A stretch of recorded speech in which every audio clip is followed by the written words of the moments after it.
Hey, it's Chris Harris, Safety Dog here. Another of the Dog on It Trucking podcasts. My guest this week, I am excited to have Mr. Jim Park. Let's bring Jim in and say hi. Good day, Jim. How are you? Good day, Jim. I'm supposed to say good day, Chris, right? You told me to say good day, Jim, so I did. I just following orders. Hi, Chris. Good to see you, man. Perfect. Hey, Jim, how are you? Excellent. Another day older and deeper in debt, just living the dream, as they say. Hey, I hear you. Did I get all the cliches in there? Sorry, what was that? Did I get all the cliches in there? Yeah, just about. For our listeners and viewers, Jim, can you give us a bit of a background? Because I know where I first met you. It was about 97. Or sorry, I didn't meet you. I heard you back in 97, but you started in trucking long before that, I believe. Wow, yeah. I started driving in 78. I was working for Pioneer Pools, actually. You're probably familiar with them in Oakville. Yeah. I was a helper on a delivery truck, basically slugging pools all summer long. And then one trip, the driver broke his arm and he fell off the truck, couldn't get back. So I drove the truck back. It was an old GMC gas job with an Allison automatic transmission. Great long deck, 26-foot deck. But I drove it back and didn't break anything. And the boss said, well, can you go out again tomorrow with it? And I said, well, I don't have a license for it yet. He says, don't worry about it. Back in those days, it didn't really matter. It was kind of optional. So I worked for the rest of the summer, I guess, maybe 5 weeks on the truck, and then went back to college that fall.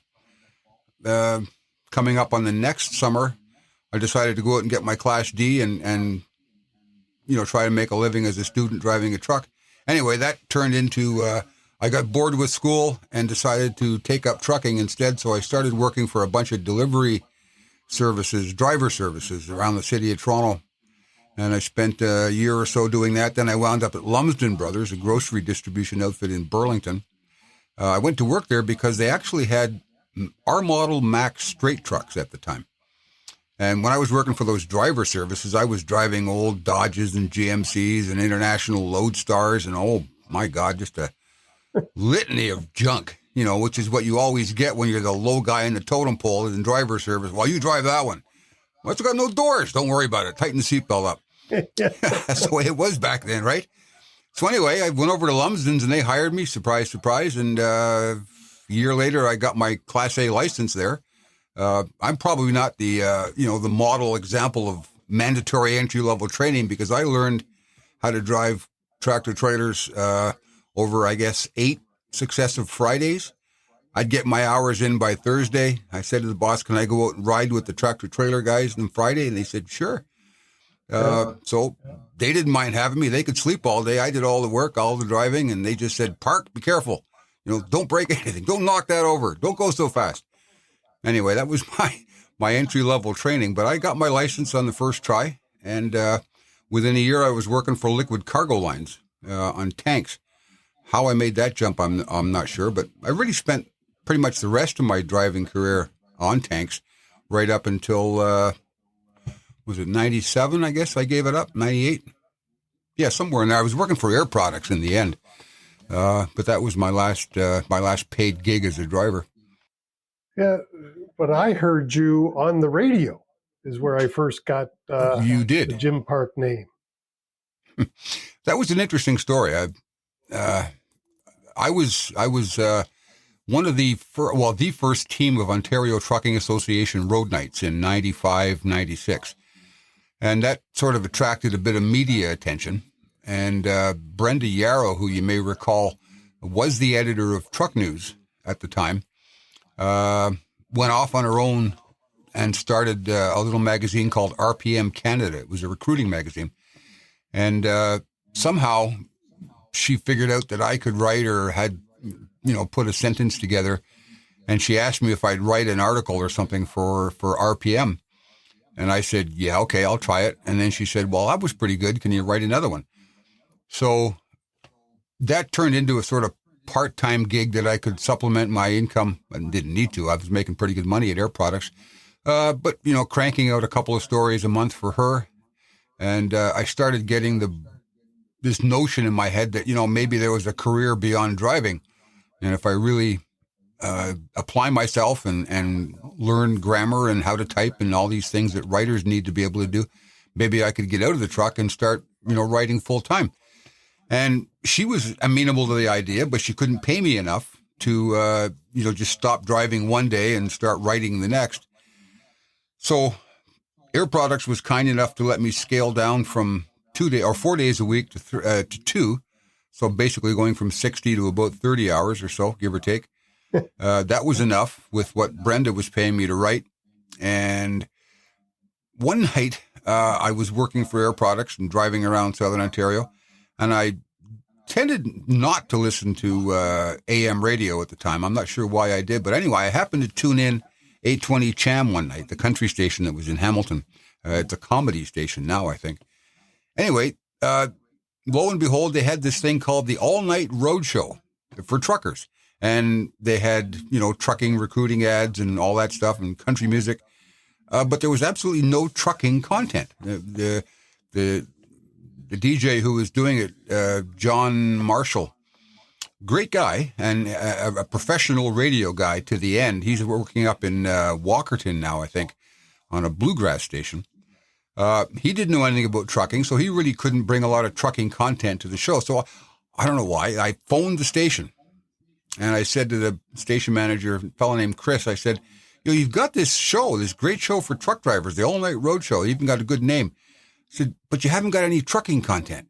How can we bring this up a little bit and try and make it more trucky? And he says, well, what do you know about trucking? I said, well, quite a bit. I've been doing it for a bunch of years, blah, blah, blah. He says, do you know anything about radio? And I said, well, as a matter of fact, I do. When I was in high school, I used to run the high school radio station, which is really just a big stereo that we put speakers all over the cafeteria and played loud music at lunch hour. Anyway, he said, well, come on in tomorrow night at midnight and I'll introduce you to John and you can give it a shot. So I did. And it was interesting. You talk about timing. That was just about the time there was a bunch of protests going on and drivers were blocking the Quebec-Ontario border. And there was a big fracas and, it was in the news and people were getting all excited. And we're on the air this one night. I guess it was the second night I was in there with John. And we heard on the news that this protest was going on, or somebody called in, I guess, and said, hey, why don't you talk about the protest going on down at the border? So I said, well, okay, I'll phone the truck stop. So I called Rial's. They were still open at the time. And I got the manager and I said, we're on the radio here in Hamilton, blah, blah, blah. Can you tell me what's going on? So I had this 30-minute radio thing happening. And John Marshall, the disc jockey, was just, how do you do that? How do you know all these people? Meanwhile, the station manager was listening at home, blew him away. He says, well, you got a job. You're hired.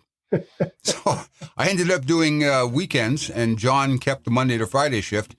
John eventually moved to afternoons, and I picked up a night shift for a while. So as I was ramping down Air Products, ramping up the writing with Brenda, and I had the radio in the middle, which kind of did, supplemented the income nicely, and I was doing all right. And then along came Highway Star in 99, July of 99. And they said, well, we don't want anything to do with radio, so you'll have to kind of make a career decision here. Do you want to come work for Highway Star or do you want to be on the radio? Pretty easy decision to make, Radio's fun. I love it. It's just a great way to, spend a few hours, but the pay's terrible. And if the station manager decides they don't like you or they change formats like Cham did, they're, all recorded comedy now, I'd probably be working in Regina or Saskatoon somewhere, which wouldn't be so bad. But I would probably not be loving it as much as I'm loving the writing. Well, okay, so that was a long story. Sorry about that. Well, no, that was using up all your time here. That's awesome because, as I say, the first time I ever heard of you was on Cham, and I don't even know how, because as much as I drove truck, I never listened to truck driver radio stations or anything, but somehow I found you on Cham. I remember that, and then I think probably the first time we ever talked to each other, I imagine, was at the Fergus Truck Show. where Pretty sure it was, yeah. Highway Star was there. Old Republic would be there, or TNT. If I was with TNT, I probably met you through that. Like, but it was when you were working for Highway Star is when I first actually shook your hand. Well, I think you were handing out free copies of the Rand McNally Truckers Road Atlas. Probably. And I'm always one for swag, so somebody said, "Oh yeah, they got them over there at Old Republic." So I wandered down and grabbed one, and there you were. I think that was the first time we met. Yeah, it probably was, and that's a lot of years ago, because that's my first year with Old Republic was 2001. Well, you didn't look like Santa Claus back then. No, I probably had hair, and Yeah, we all did. That was a long time ago. But see, that's really interesting, though, that you're started off as a truck driver, you became a writer, a radio DJ, then you got working for Highway Star full time, and now you have your own podcast. Yeah, actually, I was doing podcasting when I was with Highway Star. This was back before podcasting was cool. I had a podcast called Truck Talk back in, I'm thinking, 2006, 2007. And we did probably 40 episodes, and advertisers weren't knocking on the door, so Highway Star decided to cancel it. But yeah, that was my first kick at the cat. And we started this new one now. It's with Heavy Duty Trucking, the U.S. publication, and the podcast is called HDT Talks Trucking. And you can find it on, the usual podcast hosting channels like Stitcher and Apple and Spotify. Right. Or you can go to the website, truckinginfo.com, and there's a podcast banner up at the top of the page. The only problem with that is they've, for some crazy reason, stacked the podcast in reverse. So when you first go to the page, click on podcast, the first podcast that we ever did comes up first rather than the newest one. So if you want to hear the latest podcast, you have to go all the way to the bottom of the list. There's about 40 some podcasts there now, but posted the most recent one this morning. It was an interview with Ben Nyland. He's the president and CEO of Loop Energy. They're a hydrogen fuel cell engine company based in Burnaby, British Columbia. And they're going to be one of the, I think, serious players in North America for hydrogen fuel cell trucks. They're already big in Europe and Asia, China. And they've got a pilot project underway here now in the ports at Los Angeles and Long Beach, sort of a venture with Peterbilt. They've taken that E579 and built it into a range extender model. So the hydrogen fuel cell actually powers the battery, which powers the truck. Anyway, long story short, you can catch that podcast on truckinginfo.com or Apple Podcasts. It's called HDT Talks Trucking. Thanks for the plug. Well, and I'll make sure that there's a link in the show notes below so that the people don't have to stretch too far. Good man. Let's make it easy. But that brings us to our topic today. When we're shooting emails back and forth, it's what's of interest to you. And we've got a lot of similar interests. I just picked up a Tesla less than 2 weeks ago. So I'm now driving a Tesla. And the autonomous features in the base model are mind-blowing to me, moving from the car that I have. How do you think these new technologies that are coming out, autonomous driving especially, how are they going to be rolled into heavy trucks? Well, I'll tell you, I've got some concerns about what they call level 2 autonomy, which is what the Tesla is. It's supposedly driver assistance technology, right? You're not supposed to go to sleep in your Tesla. That's correct. People do. People do all kinds of crazy things in Teslas. But now there's a couple of truck manufacturers, Daimler in particular, who's come out with a level 2 system. They call it Detroit Assurance 5.0. And it does have level 2 autonomy to some degree, where you can take your hands off the wheel for 30 seconds or so. Everybody knows the hack on how to let go of the wheel and leave it. I mean, that's no secret. So I'm worried, and it's going to happen, that some driver will go, oh, this is like pretty close to autonomous. I can get out of the seat and go back to the fridge and put a sandwich in the microwave or brew a pot of coffee and then come back and sit down again. That's probably not a really good idea because the technology is really not up to the level 4 capability that it needs to be. But because the technology is there, drivers will experiment with it, and it will probably not end well, at least once or twice. Yeah, as I say, my car is just not even 2 weeks old. And this morning when I was driving, coming home from a customer out near Brantford, actually, going around a curve, there was a tractor trailer coming at me. It was a bend to my left. And all of a sudden, the car hit the brakes because it thought the tractor trailer was coming at me. Coming right at you, yeah. Yeah. And so. Surprise! Yeah. Now, I was wide awake before that incident. I certainly was wide awake afterwards because I'm worried about No the guy. doubt. Well, really, I was worried about the car behind me. What were they going to do? Because this car was braking for no apparent reason. Yep. And so, I mean, the technology is really cool and it's happening and it's here, but it's far from perfect. Well, when Daimler first premiered this technology, they had an event down in Miami or Palm Beach, West Palm Beach, wherever Trump lives. And they had 4 or 5 of these trucks set up, and a bunch of journalists could go out and drive them. Of course, I've still got my CDL, so I, took the wheel. And the particular truck I have wasn't behaving properly, and it kept pulling to the right. Now, if I was holding the wheel, that was fine. Everything was working as it should. But if I let go of the wheel, which was what this technology was supposed to be able to do, the truck would move to the left all the time. And the guy in the truck, the Daimler guy on board, he couldn't figure out why.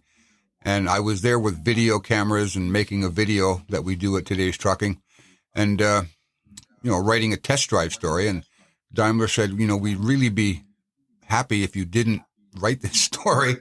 I said, well, I understand, it's a test truck. It's an engineering, pre-production model, yada, yada. So I understand things sometimes don't work. So let's redo the event. We'll schedule another test drive. So they did. We flew me out to Portland and we took off down Interstate 5 with one of the engineers, and it worked much better on that escapade. But we found that the steering wasn't able to always maintain the arc of the curve. Now, Interstate 5 in the Portland area has got the 55 mile an hour speed limit, and some of the curves are a little bit tight, not unnervingly tight, but a little bit too tight for, what Daimler had programmed into it. And on several occasions, the system simply disengaged midway through the curve, which is a little unnerving. And, the exact example I gave earlier about the guy going back to the microwave to warm up his lunch, if that was happening while the truck decided to hand the control back to the driver, things wouldn't end well. A bad outcome. But it's, now we're messing around with full level 4 autonomy, with no drivers. That's still at least 10 years out, realistically. But still, the technology is there. It's working. Trucks are logging thousands of miles every day, with safety drivers sitting in the seat who are basically there to make sure the truck doesn't do anything stupid and as a last line of defense against some sort of failure. But certainly it's working well enough, and that I would expect that they've got those tight radius curve challenges sorted out. But there's probably millions of other challenges they've yet to work out, like the Tesla example you gave with the tractor trailer coming at you on a 2-lane road. Yeah. The sensor saw it approaching at a high rate of speed and thought, this doesn't add up. Let's bail. Well, it's a really neat driving experience, but for a tractor trailer, of course, any mistakes are that much more dramatic because of the size of the weight. Yep. It's just interesting. I wonder how, and speaking to that, I saw last week, 2 weeks ago, Freightliner, I believe it was, signed a deal with Waymo, one of the other autonomous providers, and there's Locomotion or Locomotive is Locomotion. Sorry? Locomation. Locomation. Yeah. And there's other providers besides, so that's two others besides Tesla. And I know there's more that I don't know about. Who else is out there in the autonomous driving space that you can think of? Well, I may miss a name or two, but there are 10 that I count now Okay. that are significant enough players. We have, like I say, I'm going to miss a couple. Too Simple, Waymo, Yeah. Plus AI. No, Starsky's gone. They went out.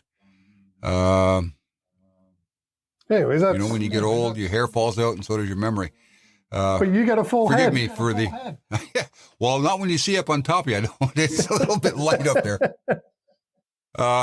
Anyway, there's 9 or 10 of them out there now, and probably several more waiting in the wings. Investors just can't throw money at this technology fast enough. So that concerns me. And the DOT's really not putting any checks and balances in place. If you want to go out to your car or your truck and bolt on a bunch of cameras and some steering control systems and call yourself a robotic truck startup, have at her. You can do it. There's no restriction. Interesting. And yet the FMCSA, again, just recently asked for comments on autonomous driving. Yep. So they too are looking at it. I'm quite excited about it, although I really hope and I believe that we're going to have drivers behind the steering wheel for, God, a long, long time. I'm thinking 20 years, at least I'm hoping 20 years, not that I'll be driving then, but you know what I mean, for these young people, because driving was always a good job for me. Do you have an opinion about how long a driver might still be required behind the wheel? For a long, long time yet. It's not going to be a all or nothing deal with autonomous driving. The autonomous trucks eventually will go driverless. I figure the horizon on that is it'll be fairly common within 10 years, probably 7 to 8 before we start seeing it in significant quantities. But even in 10 years, the companies that are going to be doing it are the big long-haul giants. You know, the Amazons, the UPSs, JB Hunts, Schneiders, and they'll be running specific lanes around the country, you know, the West Coast, U.S. Southwest, L.A. to Texas, probably eventually working their way a little bit further east, but it'll be along that I-10, I-20 corridor for the foreseeable future. And it's going to be dry-van distribution center to distribution center. They're not going to be driving up people's driveways and backing down alleyways to deliver freight. You know, that's still going to be in the hands of drivers.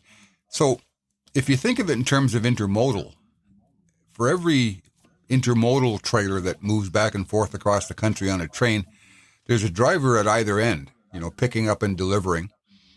Plus, we've got the livestock, the tanker business, the flatbed side, refrigerated, anything specialized where you may be picking up at a customer and delivering direct door-to-door to another customer. The autonomous trucks won't be doing that, at least for probably 20 years. So anybody who's got designs on a driving career today is going to be, I think, gainfully employed at least up until 2030, probably 2040 and 2050. There may not be as many jobs. I mean, any number of things can happen between now and then. But if you look at the challenges that we're having now hiring drivers, the biggest challenge is in the long haul sector, especially in the U.S. Canadians, I think we're more used to that, 3-day out, 4-day out routine, which is manageable. You leave out Sunday night and you come back Friday afternoon, home for the weekend, back out again, those sorts of things. Or, a triangle, Toronto, East Coast, back to Toronto. You're home maybe twice a week or once a week. That's manageable. Yeah. In the U.S., those poor devils spend weeks out on the road. And those are the jobs that they're having a hard time seating. So if a lot of that freight can be diverted to an autonomous truck, I don't think it's going to make a big difference to the driver population and to the number of jobs that are still available to drivers. Those are the jobs that drivers don't want anyway. Well, that, and I just really believe that the amount of freight as we continue to grow and grow is just going to keep going up. So it might reduce the amount of drivers required to move that freight, but there's still going to be just a ton of driving jobs, and it's still going to be a great career for a long time yet. I believe it will, yeah. Yeah. And I mean, look at us two old farts. Somehow we're still in trucking, even though I don't drive a truck. I haven't driven one now for, I guess, only a year. I drove a truck around the block about a year ago, but I too have my CDL or my Class A still in my license or in my pocket. But being 65, I got to start going for an annual medical now. So I'm not sure for how much longer am I going to have my AZ in my pocket. Indeed, yeah. Well, I'll be 62 in December, so I got maybe 3 years left before I have to start thinking seriously about it. I haven't turned a revenue mile, and actually, a couple of summers ago, I worked for a friend of mine, for a couple of weeks over the summer while he was taking some vacation. Jumped in his truck and went back and forth between Toronto and Montreal a few times. But the only driving I do now are on these test drives that I do for the magazine, which is fun. I obviously get to drive all this fancy new stuff, but it's only for a few hours at a time, usually under relatively controlled conditions, and I don't have to deal with shippers and DOT and all the other fun stuff. And the name of that magazine again is? Heavy Duty Trucking. HD. And Today's Trucking as well. I mean, I work on both sides of the border, two magazines. I've scaled back a little bit on Today's Trucking, but you can still find me between those pages and on that website as well. Right.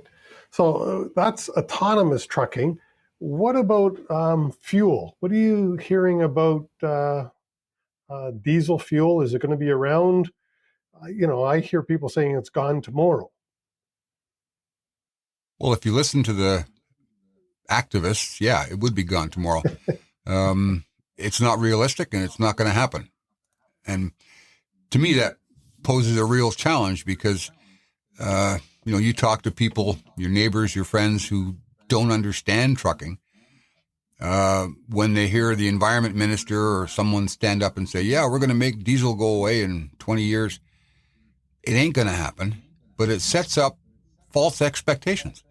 Why do you tell people that? Battery technology is not going to develop to the point where you can run trucks, any more than 300 or 400 miles at a time, maybe 5, but even that's a stretch. And then it's going to take 24 hours to charge them up or 10 hours to charge them up. So there's really not much of a future, I don't think, for long-haul electric trucks. There is a future for alternative fuel technologies like hydrogen fuel cells who can run 1,000 miles on a single hydrogen fill-up, which incidentally takes about 20 minutes, which is not much longer than it takes to fill up a truck, really, a diesel truck. There's all kinds of challenges with hydrogen, fueling infrastructure, cost of the stuff, the cost of the trucks. It's dramatically higher than a diesel truck costs. But if, we keep moving in that direction where we're trying to, if not completely eliminate, which that isn't likely or realistic, but reduce the amount of diesel trucks that are out there, creating the greenhouse gases that we're all trying so hard to eliminate or reduce. You take 100 diesel trucks off the road and replace them with 100 renewable natural gas powered trucks or hydrogen powered trucks. That's a step in the right direction. But diesel is not going away anytime soon. Experts are saying 20 to 50 years still left in diesel fuel. So, well, I don't, but you know what? My experience so far with electric trucks, and we're talking an electric powertrain, never mind how you create the electricity, whether it's hydrogen or natural gas or battery. Electric trucks are a dream to drive. Torque, oh my God, Tesla talks about 0 to 60 in 5 seconds. Well, you won't be able to keep tires on a truck like that. They're going to have to dial the torque down a bit. But performance, it's amazing. And of course, it's completely quiet. There's no vibration. What does happen, of course, is you can hear all the rattles and squeaks in the cab that you otherwise couldn't hear with the diesel roaring away down there. But driving an electric truck it's a fantastic experience. Yeah, I'll tell you, it's the Tesla that I've got is the quickest thing I've ever driven. And I mean, it makes it a lot of fun, although part of the reason I bought it was to be a little more environmentally friendly. And here I am booting it and using more electricity, which is, I mean, here in Southern Ontario, of course, my electricity comes from Niagara Falls, but not all electricity is all that green. That's right. Still a lot. It's still not great for the environment, no matter what we do. But at any rate, Jim, just to be sorry, did you have something you wanted to contribute there? I was going to say, have you found the ludicrous power setting on the Tesla yet? I didn't go that far. Okay, that costs. Okay. No, I bought. There is actually one called ludicrous. Yep, it's on the Model S, and I think you can get it on the Model X, but I didn't go that high. Okay. I went into, it's called the Model Y. So the Model 3 is the small little one. The Model Y is just a little bit bigger than that. Okay. And, it's interesting. I won't get into it now, but off air, I'll tell you about the tax credit for us Canadians for purchasing electric vehicles from the federal government. So I'll get into that, but it's interesting. If any of our listeners are interested, send me a quick email. It has to be a corporate purchase. So, but anyways, what else did you want to cover? Because we're here about 30 minutes in already. What else did you want to say? Well, talking about this future technology and autonomous trucks and everything else, people ask me a lot, does driving, is there a future to becoming a driver? Driving schools are asking the question. Yep. How long am I going to be in business? If there's no more need for drivers and no more drivers to train, I might as well put up my tent and go home. But the more we hear about this autonomous technology, again, from uninformed commentators who believe that this is around the corner, people who are maybe considering becoming a driver today hear that kind of a commentary saying, oh, well, autonomous trucks are taking over next year. Why would I bother going to, train to be a truck driver? All I can say is don't worry about it. If you want to be a driver, and I know you're a rare bunch, please don't go away. We need you. Go to school, learn properly, take a good training course, and you've got a good future ahead of you. Yeah, and I mean, quite honestly, the technology is going to impact a lot more than just trucking. There's AI that's coming around the corner. There's all kinds of applications for robotics coming that are just around the corner, just as autonomous vehicles are. When I say just around the corner, I really mean 20 to 30 years down. Yep. Who can project the way the world is changing, what career to choose today other than one that you're going to enjoy? Yeah, if you don't enjoy what you do, you've got that much behind you or in front of you right from the beginning. But, there's even artificial intelligence that's writing now, creating magazine articles and letters, formulating stories the way a writer would. Yeah. I can tell when I read one that it's created artificially, but, is there any guarantee that we're going to need writers? Certainly philosophers and thinkers and those sorts of people. But I don't know. I mean, you go to the store, you buy a fridge now, it's got a barcode reader in it. Take out a quart of milk, pour yourself a glass of milk. The next day, a truck shows up at your door because the barcode reader determined that you were out of milk and automatically ordered you a new. You don't even have to go to Avondale anymore. Yeah. The truck shows up with it. So I don't know. We're all going to get pretty fat and lazy, I think, unless we have to keep on looking after ourselves. Yeah, and that's the truth. So, Jim, just to wrap this up, where can people find out more about you? What are the magazines you're writing for again? Heavy Duty Trucking Magazine. They're based in California. Today's Trucking, which of course is based in Toronto, and I'm still involved with the Owner-Operator Business Association to some degree, OBAC. So you can find me at truckinginfo.com, today's trucking.com or trucknews.com, as well as obac.ca. And I pop up every now and then in some other little ventures, who knows where. Anybody will pay me. I'm a freelancer, so anybody wants to pay me to do some work for them, get in touch with me and we'll see what we can do. There you go. And of course, the name of your podcast? The podcast is called HDT Talks Trucking. And we've got a link to that in the show notes below.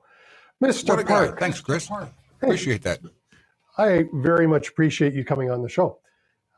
With that, Jim, I'd like to say thanks for coming on the show. I really do appreciate your time. All right, Chris, and I hope to see you again soon. Take care, my friend. I hope you loved the show as much as I did. Please leave us a like, a thumbs up, a review, a comment, a rating if it is in your heart. Thank you so much. And I do really appreciate your time. And join us again next week for another exciting interview.